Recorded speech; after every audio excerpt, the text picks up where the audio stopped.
Good morning, Malta and Gozo, and welcome to another edition of Lovin Daily. I'm your host, Chris Perugine, today joined by Ben Abela, and here are the headlines for today. Before we get to that, this episode is sponsored by Festivals Malta, and you've got to check out the Three Palaces, which is an online event happening between the 6th, which is tomorrow, and the 15th of November. This is an interdisciplinary festival of the arts curated with architecture, history and heritage. Check out the full program of online events on festivals.mt/the Three Palaces. So here are the headlines for today. Malta yesterday saw the largest single-day rise in COVID deaths. CHARMAINE GAUCI, the Superintendent of Public Health, says masks should be worn at all times, even when someone is alone in the countryside. NEXIA BT yesterday refused to answer questions in the public inquiry of Daphne Caruana Galizia's murder. Malta's prison foiled a planned escape by Daniel MUKA, suspected murderer. And fast food giant Burger King encourages patrons to visit McDonald's and other outlets. So we'll talk about that a bit later as well. So let's start with COVID. Yesterday there were 84 new cases and 167 recoveries, which took the total active cases to 1,853. But there were also 4 deaths. So there was a 63-year-old man, an 83-year-old man, an 86-year-old man, a Jesuit, and an 87-year-old man as well. All died yesterday, taking the total deaths to 69 deaths. There's also some controversy about whether these people were chronically ill. There's at least one of the victims who was said to be chronically ill by the authorities, but his family is contesting that. We'll be speaking to the family later today to understand exactly what happened over there. Obviously, the rise in deaths keeps happening, but some good news in that we had only 84 new cases yesterday, as opposed to the triple digits that we've been seeing in the past few days and weeks.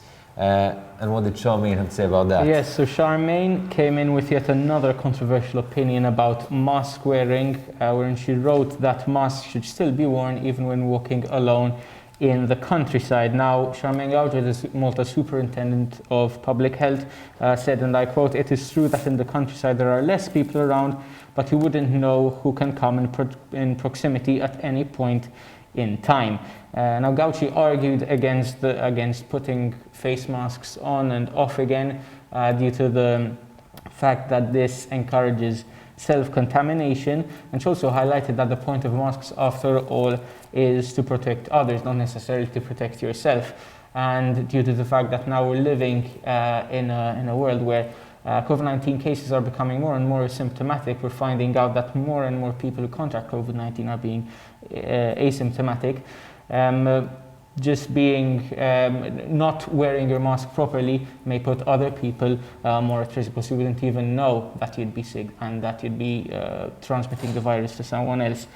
Now, this new mask law was introduced only 3 weeks ago, sorry about that, and in that short span of time, 1,300 people were fined for either not wearing their masks properly or for straight up not wearing them at all. Now, the only exceptions to this mask wearing law are for high intensity physical exercise. I believe these include cycling and running, and smoking. That is the other exception. Now, a number of Maltese personalities have spoken up against these exceptions. Clara Giusordo, for one, has highlighted the fact that has actually advocated for the fact that people who go out on walks alone in the countryside should actually be allowed to walk without a mask. She is the fact that they wouldn't be putting anyone at risk. Christopher Ilkaboch, Maltese TikTok star, also took to social media to complain about being allegedly unjustly fined for not wearing his mask properly.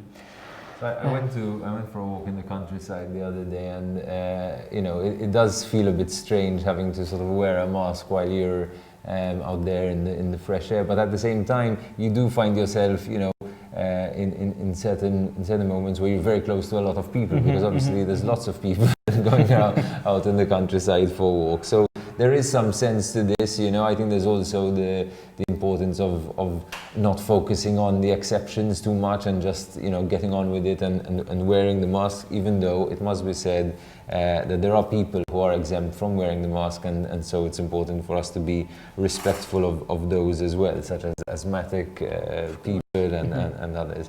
Anyway, we'll move on to the next story.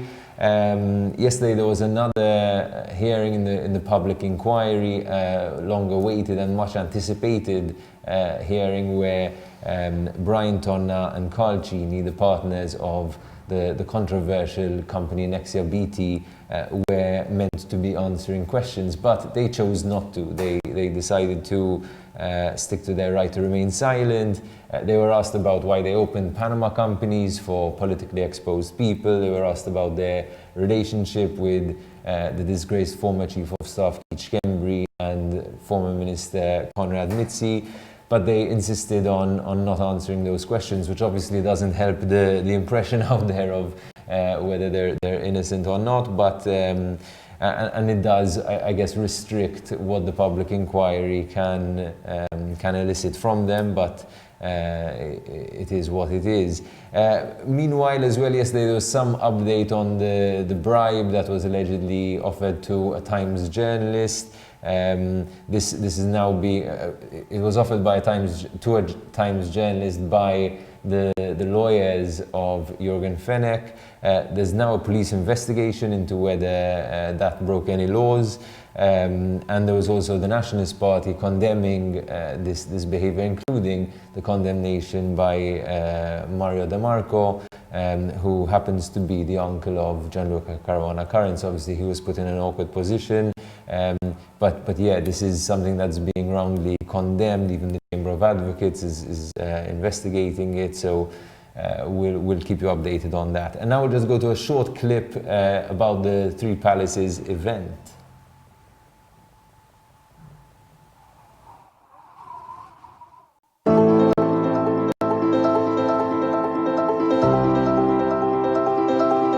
A celebration of the arts in our beautiful surroundings. Experience the extraordinary within the palaces of your mind. The Three Palaces Online Festival between the 6th and the 15th of November.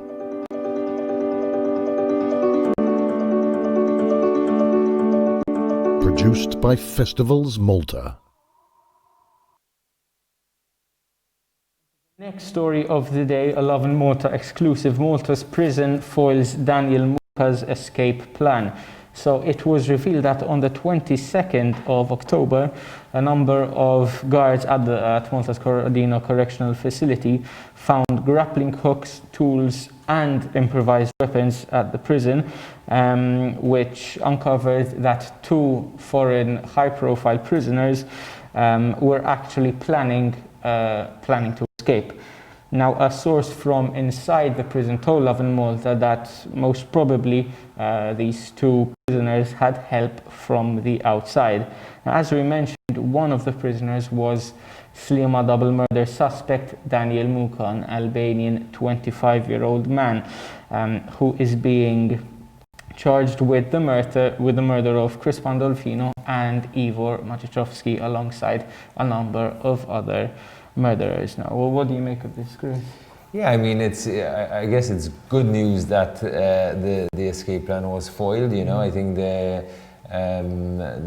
prison has sort of proven itself in that sense. Obviously, it's quite worrying that there was this attempt, and it was also, I think, a bit worrying that we didn't get to know about it until several days later.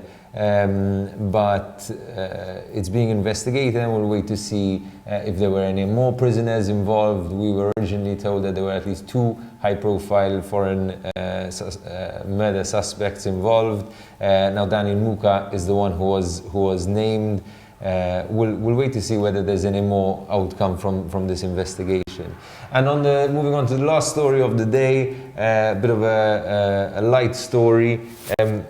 Burger King, the international fast food giant, has launched a campaign inviting you to order from McDonald's. This is a global campaign that's now reached Malta as well, where Burger King is basically, in the midst of the pandemic.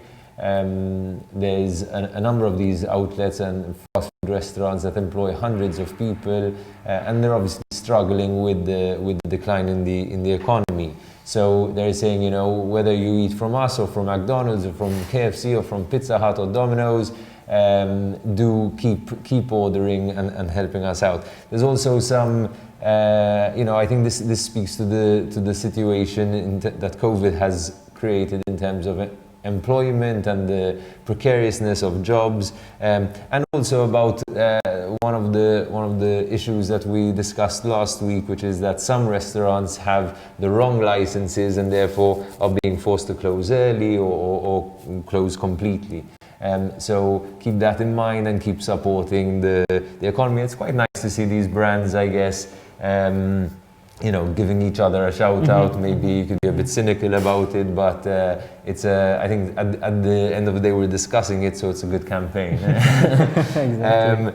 That's it for today. Just want to remind you about the Three Palaces event, an online festival of the arts. Check it out, festivals.mt/the3palaces, and we'll be with you again tomorrow for another episode of Lovin Daily.